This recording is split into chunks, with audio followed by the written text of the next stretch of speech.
December 14-15, 2024న humanist centre Batasingaram Ramoji film city దగ్గర హైదరాబాదులోని మానవ వికాస వేదిక 20 వసంతాల వేడుకలను ఘనంగా నిర్వహించుకున్నారు. ఈ వేడుకలకు డి హనుమంతరావు స్వాగతోపన్యాసం ఇవ్వగా సభాధ్యక్షత బి సాంబశివరావు నిర్వహించారు. ముఖ్య అతిథిగా డాక్టర్ కె వీరమణి స్వాగతోపన్యాసం ఎంఎస్ఎన్ మూర్తి గారు నిర్వహించగా ముఖ్య అతిథుల చేత సీనియర్ నాస్తిక హేతువాద మానవతావాద ఉద్యమకారులను సన్మానించుకున్నారు. Doctor Samaram, doctor Y Bhanuprasad, BV Radhakrishnamurthy, Hanumantharao, Gutta Joshna, B Mohan, Sirish Gora, MN Gupta, B George, Kukkapalli Ramakotaiah, Narne Venkata Subbaiah, Gumma Veeraiah, GA Jyothi Kumar, MSN Murthy మొదలగు వారిని సన్మానించుకోవడం జరిగినది. ఇదే సందర్భంగా హ్యూమనిస్ట్ సెంటర్లో సాంఘిక విప్లవమూర్తుల విగ్రహాలను ఆవిష్కరించుకున్నాడు. గౌతమ బుద్ధుడు, Ankapalli Praveen, doctor B R Ambedkar, doctor Kothapalli Kiran Kumar, Periyar Ramaswamy, doctor K Veeramani, Mahatma Jyotirao Phule, B Bheemaiah, Savitribai Phule, Gutta Jyoshna, Shaheed Bhagat Singh, Dasari Govindarajulu ఆవిష్కరించారు. రెండవ సెషన్లో ఆహ్వానం ఎం శ్రీనివాసరావు పలకగా సభాధ్యక్షత ఎస్ఎన్ మూర్తి నిర్వహించారు. ప్రొఫెసర్ నరేంద్ర నాయక్ తొలి పలుకులు పలికారు. ఈ సందర్భంగా వివిధ రాష్ట్రాల నుంచి వచ్చిన వక్తలు, సామాజిక నాయకులు, కార్యకర్తలు సామాజిక విప్లవాల గురించి వివరించడం జరిగినది. సామాజిక విప్లవం అంటే సమాజాన్ని ఒక మలుపు తిప్పటమే అంటూ వివరించారు. డాక్టర్ సమరం గారు జై ఇన్సన్ అనే నినాదంతో సభికులను సభను ఉత్తేజితపరిచారు. ఈ సందర్భంగా నాస్తిక ఉద్యమకారుడు రమేష్ సారు మాట్లాడుతూ పౌరాణిక కథల్లోని సైంటిఫిక్ మా కథల్లో ఎప్పుడో ఉన్నది, మా హిందూ మతంలో ఎప్పుడో సాధించామని చెప్పటం కాదు, ఇప్పుడు చేసి చూపించండి, మేము నమ్ముతాము అంటూ నిలదీశారు.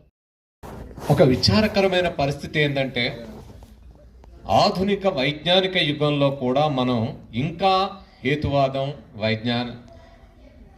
ఆలోచన ఏ విధంగా ఉండాలి అనే అంశాల గురించి మాట్లాడుకోవాల్సి రావడం, ఇది అసలు ప్రజల జీవన విధానంలో భాగంగా మారిపోవాలి కదా. మిగతా జీవజాతుల నుంచి వేరుపడిన ఒక హోమోసెపియన్స్ అనే ఒక మానవ జాతి ఏ జీవజాతికి లేని ఒక విలక్షణమైన, సంక్లిష్టమైన, ఉన్నతమైన ఒక అవయవ వ్యవస్థగా నాడీ వ్యవస్థ రూపొంది దానికి కేంద్రంగా మెథడు ఎప్పుడైతే ఆవిర్భవించిందో, ఈ మెథడు మొత్తం మానవ జాతి ఆలోచనలకే కాదు, ఈ విశ్వాంతరాల సత్యాల్ని పరిశోధిస్తూ మనల్ని వినివీధుల్లోకి తీసుకెళ్తా ఉన్న తరుణంలో 450 కోట్ల కాంతి సంవత్సరాల దూరంలో ఉండే విశ్వం యొక్క, యూనివర్స్ యొక్క ఇమేజ్ తీయగలిగిన అత్యంత ఆధునిక వైజ్ఞానికులుగా మనం పరిణామం చెందినా ఇంకా ఈనాటికి ఆవు మూత్రం తాగితే రోగాలు తగ్గుతాయని, లేకపోతే రకరకాల పద్ధతుల్లో ఎవరో ఒకప్పుడు ఏం చెప్పేవాళ్ళంటే, నాకు ఈ పెద్దలందరూ పొద్దున మాట్లాడిన సమరం గారి నుంచి, గోరా గారి నుంచి మొదలు పెడితే అందరూ ఏం చెప్పేవారంటే, మూఢనమ్మకాలకి కారణం పేదరికం, నిరక్షరాస్యత, వెనుకబాటుతనం అని చెప్పారు. ఈరోజు ఇస్రో సైంటిస్టులే చెంగాలమ్మ గుళ్ళో ముహూర్తాలు పెడతా ఉంటే ఈ విద్య, ఈ చదువు, ఈ అక్షర జ్ఞానం, ఈ సంపద మనల్ని ఎటువైపుకు తీసుకెళ్తా ఉంది? ఆధునికత వైపా, పురాతనం వైపా? పురాతనం కూడా తప్పేం కాదు. పురాతనమైన అంశం ఏమిటి అనేది చాలా ముఖ్యమైనది. సనాతనం పేరుతో చాలా మంది మాట్లాడుతూ ఉన్నారు కదా. ఏమిటి సనాతనం? సనాతనం కంటే ఈ దేశంలో పురాతనమైనది ఉంది. అదే ఆదిమ మానవుల్ని ఈరోజు ఆధునిక వైజ్ఞానిక మానవులుగా మార్చింది. ప్రశ్నించే తత్వం, ప్రతి దాని వెనకాల ఏముంది, ఏమిటి, అసలు ఈ దేవుడి పుట్టుకకి కారణమే హేతుబద్ధ ఆలోచన. మీకు ప్రశ్న లేకపోతే దీనికి కారణం ఏంటిది అనేది తెలియకపోతే, వానపడ్డానికి కారణం ఏమిటి అనేది ఆ ప్రశ్న రాకపోతే ఆ రోజు ఆ వానదేవుడు పుట్టుండేవాడు కాదు, అగ్నిదేవుడు పుట్టుండేవాడు కాదు, ఆ పాము దేవత అనేది పుట్టుండేది కాదు. ఆనాటికి ఉన్న పరిమిత జ్ఞానంలోనే ఒక దేవుణ్ణి సృష్టించుకుంటే ఆ తరువాత ఈ వేల సంవత్సరాల మానవ పరిణామంలో వాస్తవాల్ని ఒక్కొక్కటి తెలుసుకుంటూ వచ్చి మరీ ముఖ్యంగా డార్విన్ వచ్చిన తర్వాత జీవ పరిణామ సిద్ధాంతాన్ని చెప్పిన తర్వాత ఆ తర్వాత ఈ విశ్వ పరిణామం ఏ విధంగా జరిగిందనేది తెలిసిన తర్వాత ఈ అంశాలన్నీ తెలిసిన తర్వాత కూడా మన మెదళ్ళు మళ్ళా ఏ 1,00,000 సంవత్సరాలు లేదా 60-70 వేల ఏళ్ల క్రితము అక్కడే ఆగిపోవాలని ప్రయత్నాలు చేస్తున్న పాలకులు ఉన్న తరుణం ఇది. అందుకే కదా ఎందుకని సైన్స్ టెక్స్ట్ బుక్ లో నుంచి జీవ పరిణామం ఎత్తేస్తా ఉంటున్నారు, ఎందుకని కెమిస్ట్రీ నుంచి పీరియాడిక్ టేబుల్ ఎత్తేస్తా ఉంటున్నారు. పీరియాడిక్ టేబుల్ లేకపోతే ఈ బిల్డింగ్కి పునాది లేకపోతే బిల్డింగ్ ఉంటుందా అండి? పీరియాడిక్ టేబుల్ లేకపోతే కెమిస్ట్రీ ఉంటుందా? ఎలిమెంట్స్ గురించి తెలియకుండా ఎందుకో మా మా మా వేదాల్లోనే సైన్స్ ఉంది, మా బైబిల్లోనే సైన్స్ ఉంది, మా ఖురాన్లోనే సైన్స్ ఉంది, ఉంటే తీయండి అయ్యా ఎవరొద్దన్నారు? ఒక కొత్త ఆవిష్కరణ చేసి ఒక కొత్త అంశాన్ని ఏదైనా కనిపెట్టి చూపెట్టండి, వద్దన్నామా? ఈరోజు కారు వేసుకొని వెళ్తా ఉన్నాం, లేదు ఓ తివాచి మీద కూర్చొని ఎగిరిపోతే అసలు కారు ఎందుకు, నాకు డ్రైవింగ్ ఎందుకు, కూర్చొని లే ససేం పో అని ఏదో మంత్రం చదివితే పోతే అయిపోద్ది కదా, నాకెందుకు ఇది?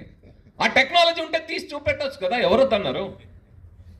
పెట్రోల్ ఖర్చు ఎందుకు, వేల కోట్ల రూపాయలు విదేశాల నుంచి ఆ పెట్రోల్ ఎందుకు దిగుమతి చేసుకోవాలి, మనం ఎవరొద్దన్నారు? ఉంటే తీయండి.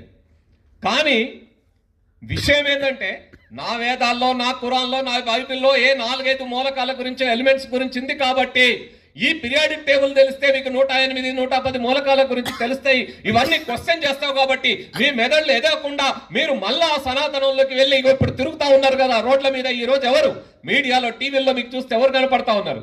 బట్టలు ఇప్పేసి శవాల్ని కాలుతున్న, శవం మాంసం తింటున్న వాళ్ళ చుట్టూ మీడియా పరిగెడుతూ వాళ్ళని హీరోలుగా చూపెడుతున్న కాలంలో మేధో వికాసం ఎలా జరుగుతుంది? వైజ్ఞానిక మానవులుగా ఎక్కడ ఎదుగుతారు? ఈ దేశం విశ్వగురువుగా మారడం కాదు, దేశం మిగతా దేశాలన్నిటి సరసన ఉండాలంటే మొత్తం మానవాళి, ప్రపంచ మానవాళి అంతా కూడా ఒక ఉన్నతమైన సమాజం వైపు వెళ్ళాలంటే అది వైజ్ఞానిక మానవులుగా ఎదిగినప్పుడే కదా సాధ్యమయ్యేది. అది జరగాలంటే ఉండాల్సింది రేషనల్ థింకింగ్ కదా, హేతుబద్ధ ఆలోచన కదా. అది లేకపోతే అఘోరాలు తయారు కాకపోతే, లేకపోతే బట్టలు ఇప్పేసి తిరిగే వాళ్ళు తయారు కాకపోతే వైజ్ఞానిక మానవులు ఎదుగుతారా? ఐన్స్టీన్లు, మేడం క్యూరీలు, సివి రామన్లు, ఆర్యభట్టాలు పుడతారా? 1600 సంవత్సరాల క్రితం ఆర్యభట్ట చెప్పాడు కదా, గ్రహణాలకి కారణం భూమి నీడ చంద్రుడి మీద పడడం, చంద్రుడి నీడ భూమి మీద పడడం అని. 1600 ఏళ్ల తర్వాత కూడా ఈరోజు ఫిజిక్స్ చదువుకున్న ఆయన కూడా, ఆస్ట్రోఫిజిక్స్ చదువుకున్న ఆయన కూడా రాహుకాలంలో గ్రహణం వస్తా ఉంది కాబట్టి, కేతుగ్రస్త గ్రహణం కాబట్టి నేను ఇంట్లో నుంచి రాను, మా ఇంట్లో ఉండే ప్రెగ్నెంట్ నేను బయటకు వెళ్ళకూడదని తలుపులు మూసేస్తాం. మతం ఏం చేస్తుంది? తలుపులు మూసేస్తుంది, మెదళ్ళని మూసేస్తుంది, మెదళ్ళకి సంఖ్యలు వేస్తుంది, మెదళ్ళని బంధిస్తుంది. సైన్స్ ఏం చెప్తుంది? హేతుబద్ధ ఆలోచన ఏం చెప్తుంది? బద్దలు కొట్టు, సంఖ్యలను బద్దలు కొట్టు, తలుపులు ఓపెన్ చేయి. ఈ విశాల విశ్వం నీ కోసం ఎదురు చూస్తా ఉంది. నువ్వు ఎంత ఎక్స్ప్లోర్ చేయగలిగితే, ఈ నేచర్ నుంచి, ప్రకృతి నుంచి ఎంత నేర్చుకోగలిగితే అంత నేర్పడానికి విశ్వం సిద్ధంగా ఉంది. వెళ్ళు, విశ్వంలోకి దూసుకెళ్ళు. వెళ్తావా అంగారక గ్రహం మీదకి, వెళ్తావా ఇంకో గెలాక్సీ మీదకి, వెళ్ళగలిగినంత దూరం వెళ్ళమని చెబుతా ఉంది కదా. ఇది కదా ఈ విధమైన మానవుల్ని కదా మనం తయారు చేయాల్సింది. మానవుల్ని ఎటువైపు తీసుకెళ్ళాలి, ఏ సమాజాన్ని తయారు చేయాలి? కానీ మన పాలకులు మనల్ని మరింత మూఢత్వంలోకి, మరింత పురాతనమైన కాలంలోకి నెట్టాలని ప్రయత్నం చేస్తూ ఉన్నారు. పురాతన కాలం, మళ్ళా చెప్తా ఉన్నా, పురాతన కాలం అంటే మీ అన్నిటికంటే, అన్ని మతాల కంటే ముందు ఈ దేశంలోనే కాదు ఈ ప్రపంచంలో ఉన్నది ప్రశ్నించే తత్వం, హేతుబద్ధ ఆలోచన. అదే పురాతనమైంది, అదే మానవుల్ని ఈ రోజు ఇక్కడ దాకా తీసుకెళ్ళింది, అదే మానవుల్ని మిగతా జీవజాతుల నుంచి వేరుపరచి ఒక ఉన్నతమైన జీవులుగా రూపొందించింది. ఈ గడ్డ మీద ఉన్న తాత్విక దృక్పథాల్లో ముఖ్యమైన తాత్విక దృక్పథం ఏంటి? తాత్విక ఆలోచన ధోరణి. మీవన్నీ లేకముందే చార్వాకులు, లోకాయుతులు ఈ దేశం మీద అత్యున్నతమైన భావ సంపద సృష్టించి పెట్టారు కదా, ప్రశ్నించే తత్వాన్ని నేర్పారు కదా. ఆ తత్వాన్ని పెంపొందించాలా, మన వారసత్వం ఏమన్నా మాట్లాడితే మీ నాస్తికులు మీ హేతువాదులు ఇదంతా విదేశాలదండి అంటారు టీవీలో కూడా నన్ను డిబేట్లో కూర్చొని. నో, మనం గర్వంగా చెప్పగలగాలి కదా, ఇది నా దేశ వారసత్వం. అజితకేశ కంబలి మక్కలి గోశాల లాంటి చార్వాకులు లోకాయుతులు ప్రశ్నించి మీ బండారాన్ని ఆ రోజే పట్టబయలు చేశారు. వాటికి సమాధానం నేటికి చెప్పుకోలేక గిలగిల కొట్టుకుంటున్నారు మీరు. వాళ్ళకే సమాధానం చెప్పలేని మీరు ఆధునిక వైజ్ఞానిక మానవులుగా ఎదిగిన మాకేం సమాధానం చెప్తారు? మేము వాళ్ళని దాటి 7-8 ఏళ్ల ముందుకొచ్చాం. కాబట్టి మిత్రులారా, ఆ వైజ్ఞానిక మానవులుగా మనం తయారు చేయాలన్నా, మనం ఒక ఉన్నతమైన మానవుల్ని తయారు చేయాలన్నప్పుడు భావజాల రంగంలో చాలా మనం చేయాల్సిన పద్ధతి ట్రెడిషనల్ మెథడ్స్, సాంప్రదాయ పద్ధతులను వదిలిపెట్టాలి. మనం వైజ్ఞానిక మానవులం, మోడర్న్ హ్యూమన్ బీయింగ్స్, రోజు రోజుకి మోడర్న్ అవుతా ఉన్న వాళ్ళం, ఆధునిక వైజ్ఞానిక మానవులుగా ఎదుగుతున్న వాళ్ళు. మన పద్ధతులు, మనం మాట్లాడే విధానాలు, మన ప్రచార పద్ధతులు కూడా కొత్త అంశాల్లో నూతనత్వం సంతరించుకోవాలా, నూతనత్వ పద్ధతుల్లోకి వెళ్ళాలి. చాలా మంది ఏమంటారంటే, ఏముందే 200 మంది ఇక్కడ కూర్చున్నారు, మీరు ఏం సాధిస్తారు అని. మిత్రమా, వేల సంవత్సరాల పాటు భూమి చుట్టూ సూర్యుడు తిరుగుతున్నాడు అని చెప్పిన దాన్ని ఒకే ఒక్క వ్యక్తి కోపర్నికస్ చెప్పాడు. ఆ సత్యాన్ని మతం ఎంత చంపాలని ప్రయత్నం చేసినా, అది చెప్పిన సైంటిస్టులని హత్య చేసినా, దాడులు చేసినా, గెలీలియోని చివరికి జీవితాంతం హౌస్ అరెస్ట్ చేసి గుడ్డివాడిని చేసినా కూడా సత్యం నిలబడింది తప్ప మత అబద్ధం నిలబడలేదు. సత్యానికి నెంబర్తో పర్లేదు. ఇదేం పార్లమెంట్ ఎన్నికలు కాదు ఓట్లేసి మెజారిటీ గెలిపియడానికి. సో ఇక్కడున్న ఒక్కొక్కరు ఈ ఒక్కొక్కరిలో ఉన్న ఈ మెదడు మొత్తం సమాజాన్ని మార్చగలిగే ఒక భాస్వరంలా మండితే, ఆ భావధార స్రవంతులైతే, ఆ స్రవంతుల సునామీల్లో మతం కొట్టుకొని పోతుంది. మానవ సమాజం నిరూపిస్తున్న సత్యం, మన మేధస్సు నిరూపిస్తున్న సత్యం. కాబట్టి అందులో ఈరోజు ఏ బ్రాహ్మణీయ మనువాద భావజాలం అయితే ఈ దేశంలో ఈ మేధస్సు ఎదగకుండా చేసిందో, ఏ బ్రాహ్మణీయ మనువాద భావజాలం అయితే కులం పేరుతో, మతం పేరుతో, ఆ లింగం పేరుతో ఆడవాళ్ళని అణిచి ఉంచిందో, పీడించిందో, దోపిడీ చేసిందో, ఆ బ్రాహ్మణీయ మనవాదం ఈరోజు రాజ్యం ఎక్కి మన మీద పెత్తనం చేస్తా ఉంది. కాబట్టి ఆ పెత్తనం నుంచి మనం బయటపడాలి అంటే, మన రాబోయే తరాల్ని బయటికి తీసుకురావాలంటే, మనం ఈ మెదళ్లను నిరంతరం ట్రైన్ చేసి, శిక్షణ చేసి ఆ అంశాల మీద కేంద్రీకరించాలా. అందుకోసం నిరంతరం మనం కూడా అధ్యయనం చేస్తూ పెంపొందాలి. మనమే కాదు, ఇక్కడున్న ఒక్కొక్కళ్ళు ఒక 50 మంది దగ్గరికి వెళ్ళేటట్టు చేయాలి. సో ఇందులో భాగంగా ఈరోజు ఈ మనువాద బ్రాహ్మణీయ భావజాలాన్ని కానీ, అది క్రిస్టియన్, ముస్లిం, హిందూ, ఏ మతమైన ఆ మత భావజాలాన్ని, కులాధిపత్యాన్ని, కులపీడనని ఎదుర్కోవాలంటే సంఘాలుగా, భావజాలాలుగా, వివిధ రకాలుగా విడిపోతే లాభం లేదు. అందరం కలిసికట్టుగా ఉండాలా. అన్ని రకాల భావజాలాలు, అభ్యుదయం, హేతువాద ఆలోచన కలిగిన ప్రతి ఒక్కరూ కలిసికట్టుగా ఒక ఐక్య కార్యాచరణలో ముందుకు రావాలనే ఈ తెలంగాణ రాష్ట్రంలో ఇదే మానవ వికాస వేదిక కేంద్రంలోనే విక్రమ్ గారు బతికున్నప్పుడు, విక్రమ్ గారు, నేను, ఎంఎస్ఎన్ మూర్తి గారు, సాంబశివరావు గారు, అనంతరామయ్య గారు, మేము 5-6 కూర్చొని మనం దీని మీద అందరినీ కలుపుకొచ్చే ప్రయత్నం చేయాలని మూఢనమ్మకాల నిర్మూలన చట్ట సాధన సమితి ఏర్పాటు చేయాలనుకున్నాం.